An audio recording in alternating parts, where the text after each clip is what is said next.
As the new year kicks off, our travel plans for 2024 include deciding what national parks we will visit this year.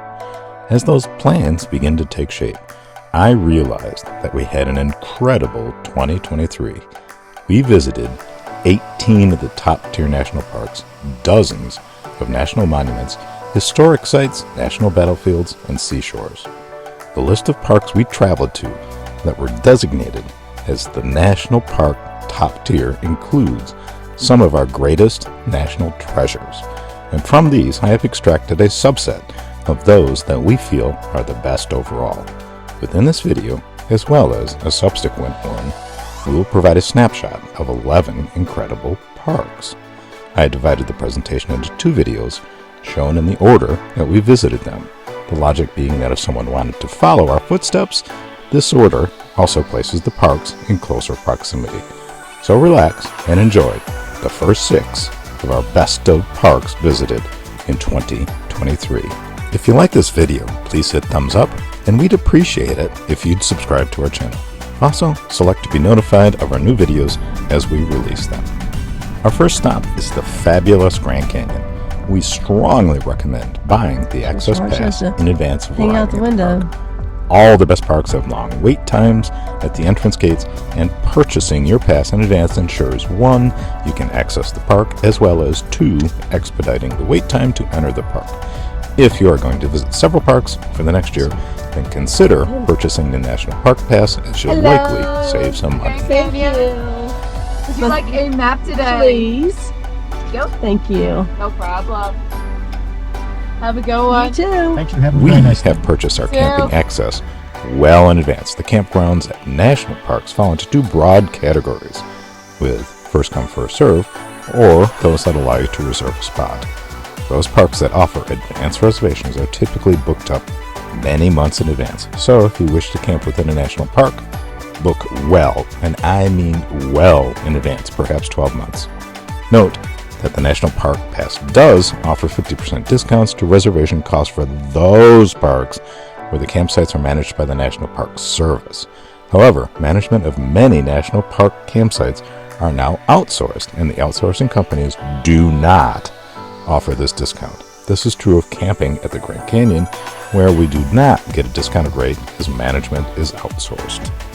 Immediately upon arriving, we are reminded that springtime weather in the Grand Canyon can be very fickle. Checking with the Weather Channel in advance, it predicted an inch or so of snow is possible. Well, snow begins almost immediately, and over the next 48 hours, we got crushed.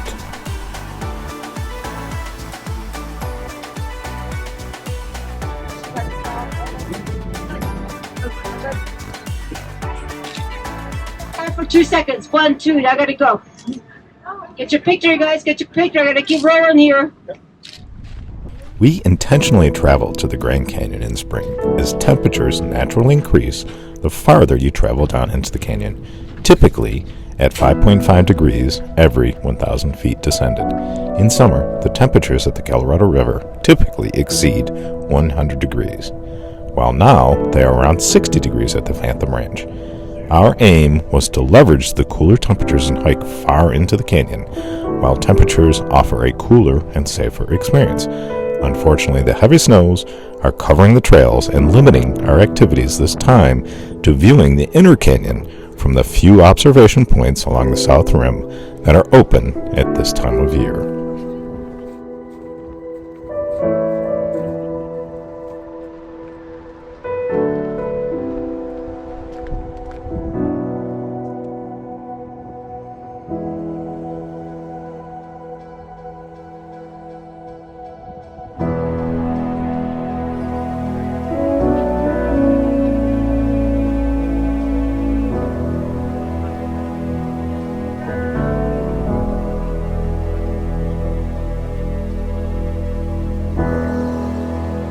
Let me just convey the picture of what person.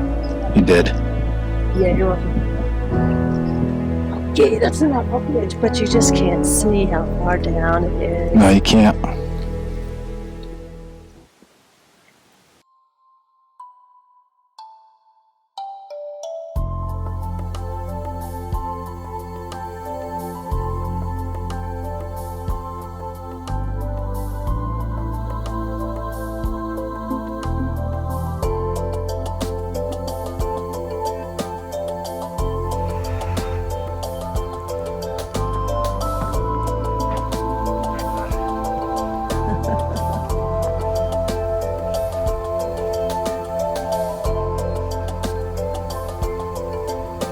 While weather conditions during this visit of the canyon have limited our ability to hike down into it, we previously visited and hiked the Kaibab Trail. I strongly recommend that should you visit here, this is the best way to really appreciate the majesty of the Intercanyon. Note that the trails are quite difficult, and hiking any one of them should not be taken lightly.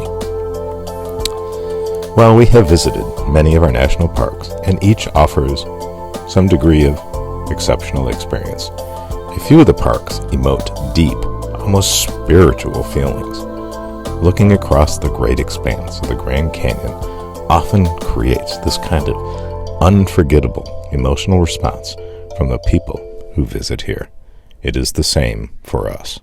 Our next park is also located in the state of Arizona. It is a park we have visited several times. Within this list, I am sure it is the one that will draw the most controversy. Intellectually, it is easy to understand why this location warrants its national park status and protection. But should you choose to visit here, avoid the temptation to simply drive the length of the park and stop at a few overlooks to snap some pictures. An amazing aspect of this park, and perhaps its greatest feature, is that if you take the time to get out into the park, you will likely experience complete tranquility and not see anyone else until you return to your car. I think that's the circle of life or something like that. Now we gotta watch out for snakes. This one might be the newspaper one. No, this is not Newspaper Rock, which is actually at a location that is central to the park.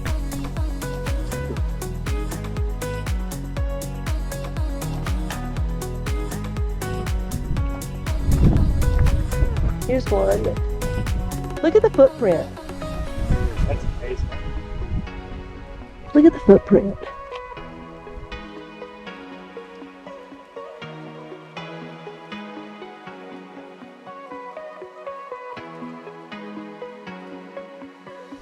Oh wow. Like stairs.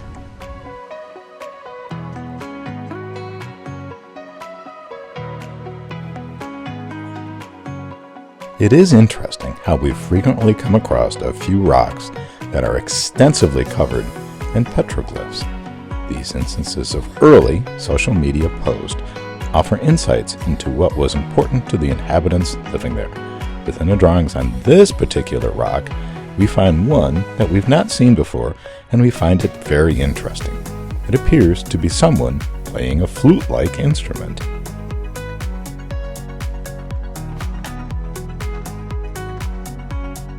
Many of the petrified trees you'll find throughout the park are disturbed and pieces missing, but not this one. It is an outstanding sample.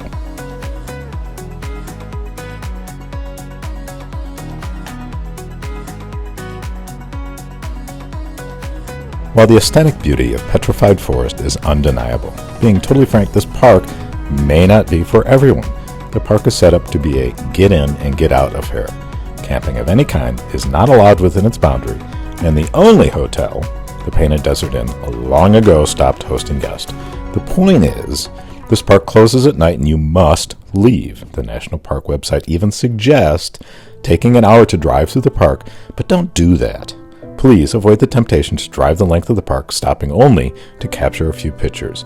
You'll likely be very disappointed, as the points of interest are frequently far apart.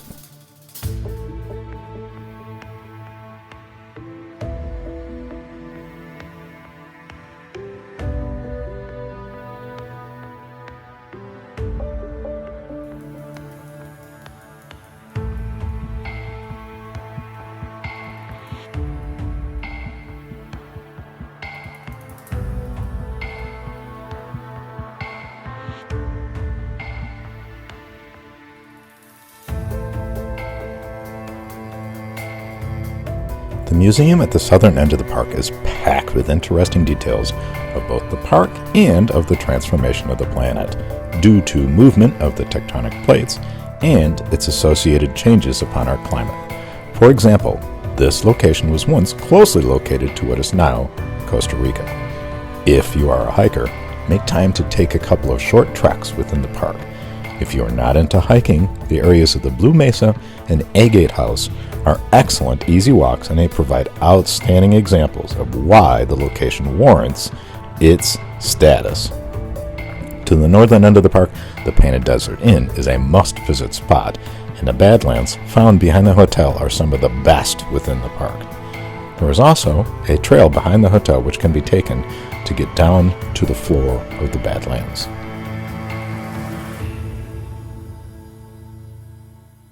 From Arizona, we head north into Utah to take in some of the state's famous Mighty Five, beginning with Canyonlands National Park.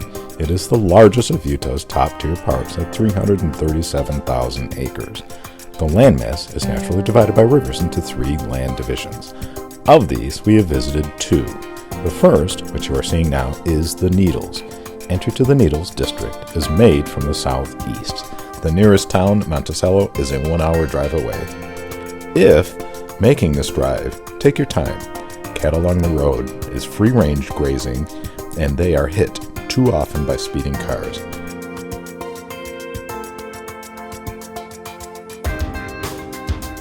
There is one quick must-stop location.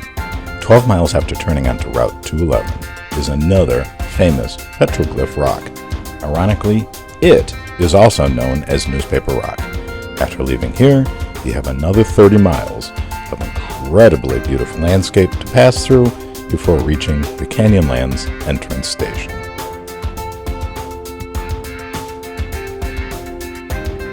The Needles District is named for its impressive rock pinnacles and stone spires. It offers exceptional hiking trails as well as primitive backcountry camping. If coming to this section of the park, you should plan to do one or both of these things. Both the Needles District and the Island in the Sky District have campsites that hold RVs. Neither campground provides any services or water. During high season, both are a first-come, first-served access.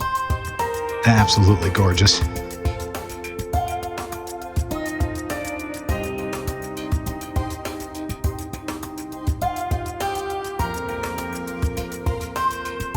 You don't want to wave? Just leave me behind. Just so long, buddy. That's it. You got me here. So long. This is not a trick I'm playing with a camera. There is a 200-foot ascent we are making, and there are some very steep sections on this portion of the trail. Keep your feet flat.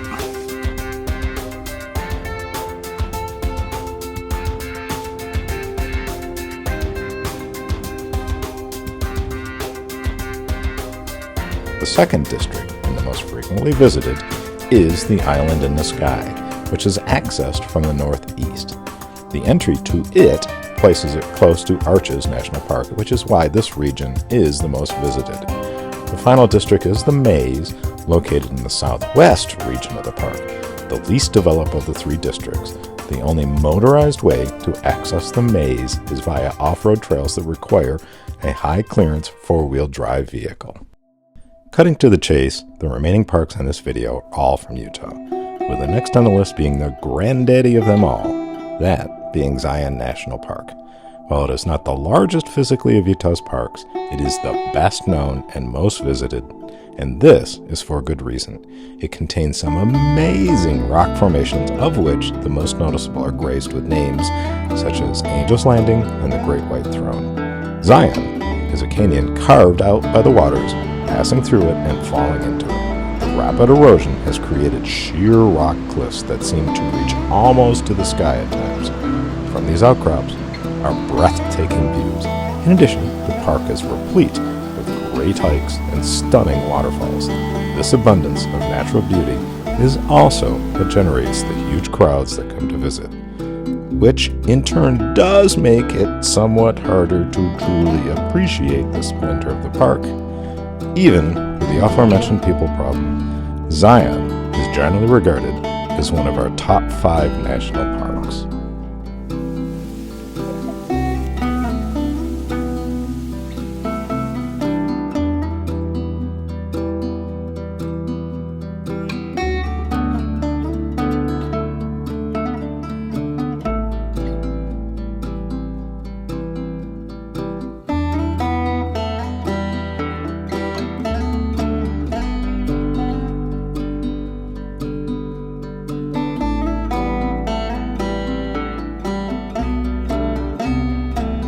How cool is that? A waterfall where the water turns into mist and disappears before hitting ground.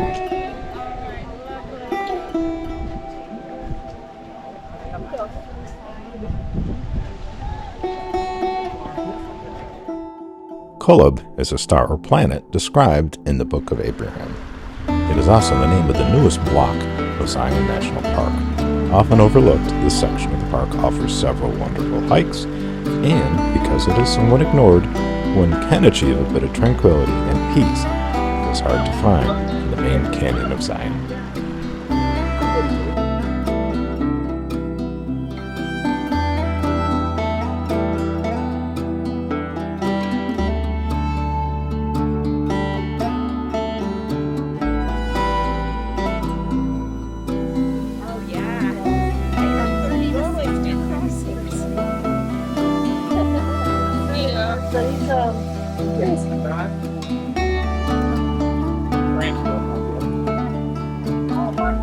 Yeah. Alright, one more. Do you want to split the sandwich, Luther? Would you kindly pass me a donut? Bryce Canyon and Zion National Park are so close to one another that if you are visiting one, you really should visit the other. From Springdale, which is the main entrance to Zion, to reach Bryce is an 85-mile drive through lovely country. The ideal multi-park trip results in spending a couple of days at Zion and one day sandwiched in between at Bryce Canyon. While that may sound like you are shortening the time given to Bryce, it's not, as it can be reasonably well explored in a day, but make it a full day to be certain. That amount of time allows for driving the full length of the park, making several photography stops, and still allocating time to hike and explore the area around the Queen's Garden Trail. When planning your visit to Bryce, try to visit on a day where the air is clear and the sky includes a few clouds, perhaps even some snow still on the ground. The reason being, the clear skies allow you to experience the extraordinary views and range of colors that can be found at Bryce. You will find vantage points that look out over the Grand Staircase and extend as far as 100 miles on a clear day. Pay close attention to the shading of color within Bryce. Note the hill formations with stark layers of different color, to the spiked hoodoos, which both in turn contrast to the areas of subtle shading blanketed throughout the landscape.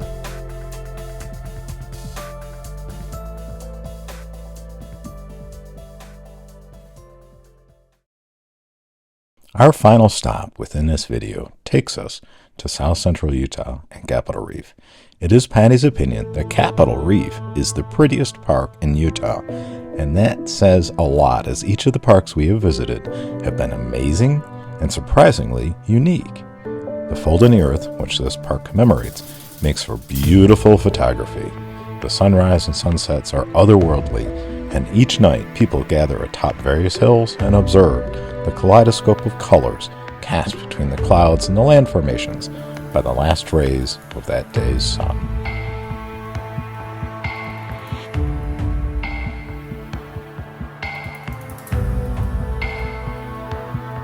While the hiking, history, geology, and backroad offerings at Capitol Reef are all compelling, it is the photography here that always excites me.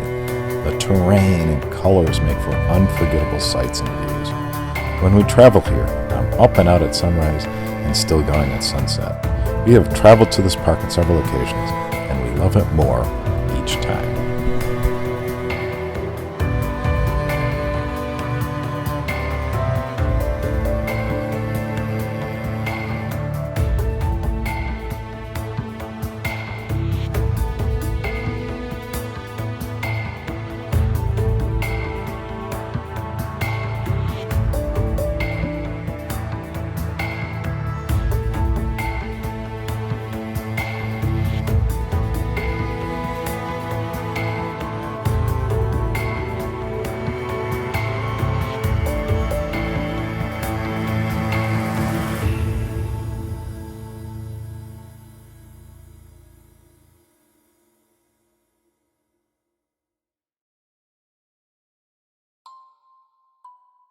Thank you for taking the time to watch our video. We greatly appreciate that you have chosen to share your time with us.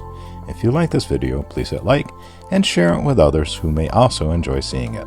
Our second video covers 5 more parks, including Death Valley, Crater Lake, and Acadia. Look for that video to come out next. Thank you again, and have a wonderful day.